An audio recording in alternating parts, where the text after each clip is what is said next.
What's the craziest thing you've overheard on a plane? The lady beside me told me that she was farting a lot, and she didn't care about telling me because she wouldn't see me again.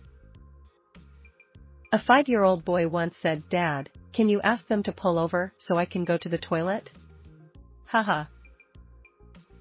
There was this kid was behind me that kept telling her dad she lost her tooth, and the dad was disgruntledly trying to find it, and some guy nearby said, "Hey kid, I hear if you lose your tooth on a plane, the tooth fairy gives you $50, to which the dad replied, "Hey look sweetie, the tooth fairy decided to sit next to us on the plane." Everyone is boarded and the plane is in the middle of the taxi when a kid about 10 seats up and on the left side, I was on right side, starts crying and screaming at the top of his lungs, "I need to poop and I'm going to poop," over and over again until the seatbelt signs came off. I've never seen so many worried faces, and the look of panic as the mother picked up the kid and bolted to the toilet. I was sitting next to a father with his small child. The child wouldn't stop hopping around, until the father said, "Sit still and be a good boy or the plane will crash because of you and we will end up dying." Never seen a kid so quiet before. Way too late for anyone to see this, and it wasn't so much overheard as said to me. I was flying alone and this little girl, maybe 5, wandered down the aisle and said hello. I asked where her parents were and she said they died and a police officer was flying with her to take her to her aunt. My brain was not able to conjure any response at all apart from air. Sorry, she asked if she could look out my window, so I moved over to the aisle seat and let her, me continuously looking for a cop that she might be traveling with. She then told me how her parents were driving back from a party last week and their car got pushed off the road by a truck into a tree. She was quietly crying while telling me this story. Suddenly I hear, "Oh, there you are," from the aisle. There's a woman standing there. The girl says, "Hello mommy," and leaves with her. On a charter flight from Goa to the UK, "He's taking ecstasy, and he has a knife in his bag," said an old couple to the stewardess, referring to me. I said, "I don't have a knife, I'm taking Valium. I just want to go to sleep." Stewardess believed me and moved the couple. Pilot accidentally left the intercom switch on. The whole plane heard him say, "Oh. That's weird." Nothing else. Plane took off amid varying levels of anxiety throughout the cabin. I'm here to tell the tale today, so thankfully it wasn't too weird. A guy coming home early to bust a cheating wife.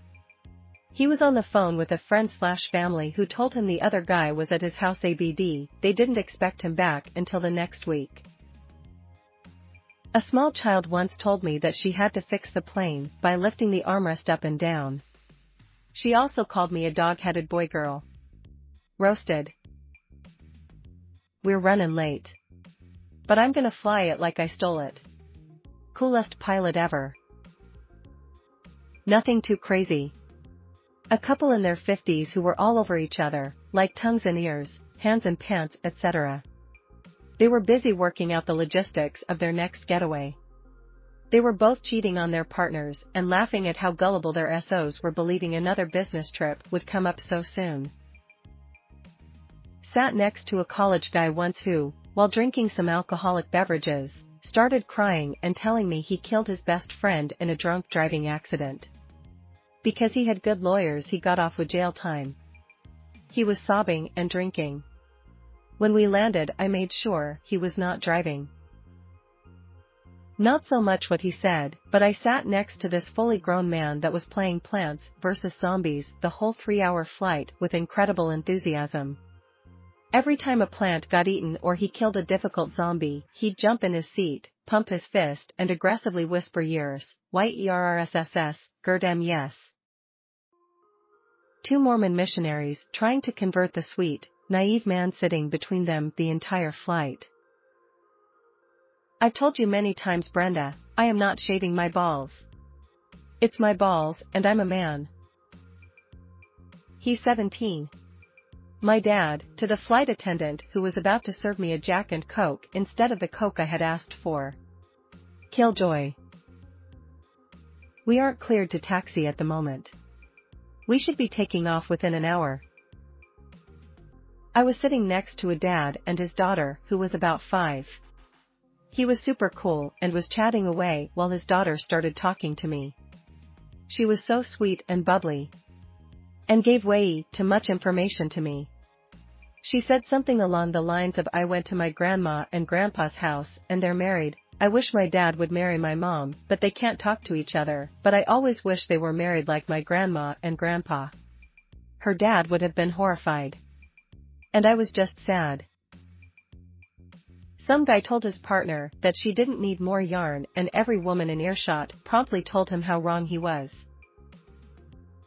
Before takeoff, after the doors were closed, a kid of about 6/7 years old towards the front of the plane stood up on his seat, faced the rest of the plane and yelled, "We're all gonna die," while his parents tried to pull him back down. There's a bomb on the plane, it's going to go off at, insert time here. As the time he said approached, 10, 9, 8, the police were waiting for him when we got there. Ladies and gentlemen, we've been facing some strong headwinds, and it appears we burned up a little more fuel than we anticipated, so we will be making a diversion to Fiji. This was flying from the US to Australia in a 747. I had seen on the trip map that we had been flying in the wrong direction for like 2+ hours. When we did land, we landed hard, and they told us that because of the landing we had to sit on the ground with the engines off in Fiji in the summer while technicians looked at the plane. When we were airborne again, our destination was fogged out and we diverted from Sydney to Melbourne. I don't ever want to spend 26 hours on a plane again.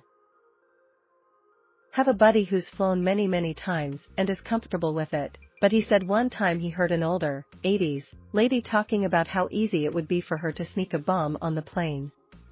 She apparently went into detail with her gals about how exactly she would do it. He said he didn't really worry, it sounded like she was joking, but it made him uneasy because of how simple she made it sound, lol. Yo, are those snakes okay back there?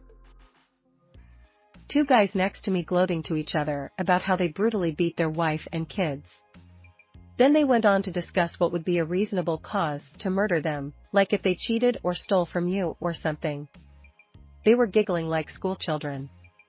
They definitely did not realize I spoke Spanish and probably thought I couldn't understand them. Edit, I was like 14/15, there was no way I had the balls to say anything to those guys or report anything. On an Aegean flight from Athens, and a baby/toddler kicked apparently was repeatedly kicking the guy's chair in front of him. The guy got up and was angry, threatened to kill the baby. The other father yelled back, threatened to press charges, and they were yelling and ready to fight. They had to be separated. The flight continued, and by the end of the trip, they apologized and it was resolved. When I was 16, I was taking a flight from Oslo to Stockholm, around 45 minutes. Before liftoff, the guy in front of me, around 30 years old, broke up with his GF who sat next to me. They yelled so much and loudly during that flight I had the worst headache when we landed. Why not just wait 45 minutes? Edit, wow, 1K upvotes. Thank you smiling face with smiling eyes. I was once next to this young kid, his dad, mom, and I think one other kid. I'm looking at the kid play on his iPad and playing this guitar game, when I hear the mom tell the dad, "You cheated on me again."